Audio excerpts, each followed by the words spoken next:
नमस्कार दोस्तों। मंदसौर के कुछ स्वर्णकार बंधु जो मेरे मित्र हैं उनसे मेरी जो चर्चा हुई है और वो मेरे पास आए जब हमने इस विषय पर चर्चा की, मैं भी आपको साझा करना चाहता हूँ कि मंदसौर में 14, 15 और 16 अप्रैल को एक प्रदर्शनी का आयोजन किया जा रहा है। और वो प्रदर्शनी स्वर्णकार बंधुओं के लिए चिंता का विषय इसलिए है क्योंकि स्थानीय लोगों का ये मानना है कि सोना जो है वो वर्ष में 1 या 2 बार कोई व्यक्ति खरीदता है, रेगुलर डेली ट्रेडिंग वाली वस्तु नहीं है। तो चूंकि उनका व्यापार जो व्यवसाय होता है वो पूरे वर्ष भर के लिए मारा जाता है।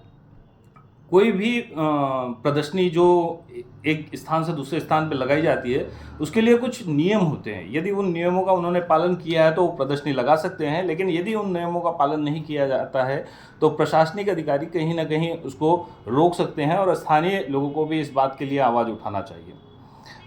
परमिशन लेना और परमिशन देना दोनों में बहुत बड़ा अंतर होता है। इस मूलतः व्यक्ति क्या करता है कि एक पेपर पर लिख करके दे देता है, श्रीमती अदिति गर्ग, कलेक्टर मंदसौर, विषय अनुमति प्राप्त करने हेतु हमारे द्वारा 14, 15, 16 जो भी डेट है उस तारीख में एक प्रदर्शनी का आयोजन किया जा रहा है। और लेकिन उस पर क्या रिटर्न कलेक्टर महोदया ने आपको अनुमति दे दी है कि हाँ आप यहाँ पे प्रदर्शनी का आयोजन कर सकते हैं, और रिटर्न में अनुमति होना आवश्यक है। वहीं आप क्योंकि सोने का मामला है तो पुलिस अधीक्षक महोदय विनोद कुमार जी मीणा, श्री विनोद कुमार जी मीणा ने क्या आपको लिखित में अनुमति दे दी है कि हाँ आप इस प्रदर्शनी का आयोजन कर सकते हैं और आपके जो माल है उसका पूरी व्यवस्था पुलिस प्रशासन करेगा। ये बहुत सारे अनुमति लेने का जो नियम होता है उसको पूरा फॉलो करना होता है, और यदि ये सारे नियम उनके द्वारा फॉलो किए गए हैं तो ये प्रदर्शनी लग सकती है। नहीं तो प्रदर्शनी के लिए ये सारे नियम। इसके अतिरिक्त मैं आपको बताना चाहूँगा कि कोई भी प्रदर्शनी अगर कहीं लगाई जाती है तो उसके लिए क्या क्या रूल होते हैं, आप भी अपने स्तर पे इसको जांच सकते हैं। क्योंकि ये प्रदर्शनी 14, 15 और 16 तारीख को हर्षविलास फोर्ट में होना है, और जहाँ तक मेरा मानना है कि वैधिक अनुमतियाँ सारी ली गई होगी, लेकिन भू उपयोग एवं व्यावसायिक अनुमति land use and municipal laws के अनुसार हर्षविलास फोर्ट जो है वैवाहिक आयोजन हेतु संचालित है। मध्य प्रदेश नगरपालिका अधिनियम जो 1956 की धारा 249 और 366 है उसके तहत किसी भी सामाजिक स्थल का उपयोग व्यावसायिक खुदरा विक्रय रिटेल सेल के लिए करना कहीं ना कहीं शंका, वो करने के लिए आपको वैध लाइसेंस लेना होता है। उसके बाद में अग्नि सुरक्षा की बात करें, क्योंकि एग्जीबिशन है तो वहाँ पर बहुत सारी चमक दमक और लाइट्स की व्यवस्था होगी।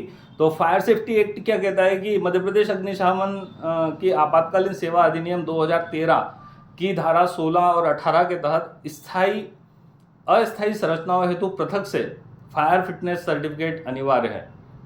ये होना चाहिए, नहीं तो इसकी आवश्यकता बहुत कंपलसरी है शासन के हिसाब से। वहीं विविधक माप विज्ञान लीगल मेट्रोलॉजी एक्ट को अगर हम देखें तो यदि कोई व्यक्ति किसी भी जिले से दूसरे जिले में जाकर के व्यापार करता है तो उसके माप तोल के जितने भी बैलेट हैं, जितने तोल के कांटे हैं, उनको वहाँ के निरीक्षकों द्वारा उन्हें निरीक्षण करने के बाद प्रमाणीकरण दिया जाना चाहिए कि हाँ आप इन कांटों को, इन बैलेट्स को आप इस जिले में यूज़ कर सकते हैं। ये लेना भी आपको आवश्यक है। इसकी विधि मापक अधिनियम 2009 की धारा 24 के तहत स्थानीय निरीक्षकों को पूर्व सूचना, पूर्व इंटीमेशन और उनसे बिना सत्यापन वेरिफिकेशन किए किसी भी बैलेट को और कांटे को आप इस्तेमाल नहीं कर सकते। वहीं हम अगर मध्य प्रदेश की जीएसटी के बारे में बात करें या देश की जीएसटी के बारे में बात करें तो जीएसटी मध्य प्रदेश शासन की जो अधिसूचना है उसमें जीएसटी का नियम जो 138F है उसको आप देखेंगे तो 2 लाख से अधिक की ज्वेलरी अगर अंतर्राज्यीय परिवहन हेतु ले जाया जा रहा है तो उसके लिए ई बिल आवश्यक है। यदि उसका additional place of business APOB होता है तो उसको जीएसटी अधिनियम की धारा 122 के तहत अगर ई बिल नहीं है तो उसका उल्लंघन माना जाता है, दंडनीय अपराध माना जाता है।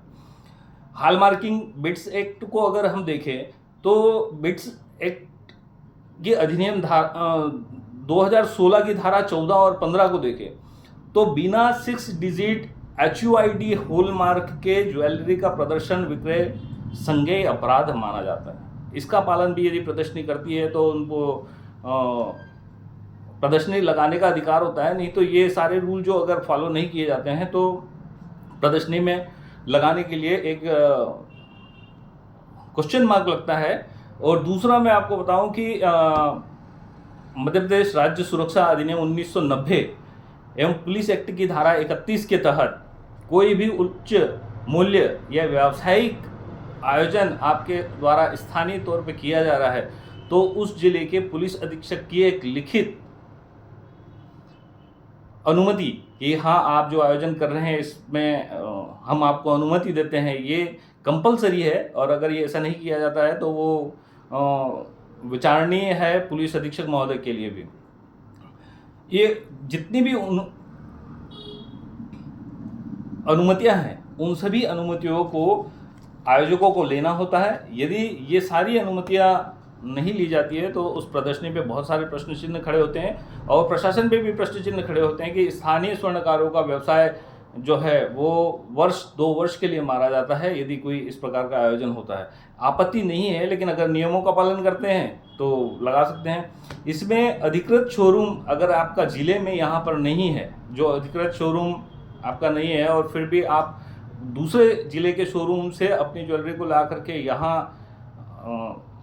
ट्रेडिंग कर रहे हैं तो उसके लिए भी आपको अनुमति लेना होती है। और इसके तहत देखे जा रहा है कि मंदसौर ज़िले में जो भारी भरकम प्रचार प्रसार किया गया है, जनता को बुलाने के लिए जो एग्जीबिशन का आयोजन किया जाना है उसमें क्या इन नियमों का पालन किया जाएगा, ये विचारणीय है।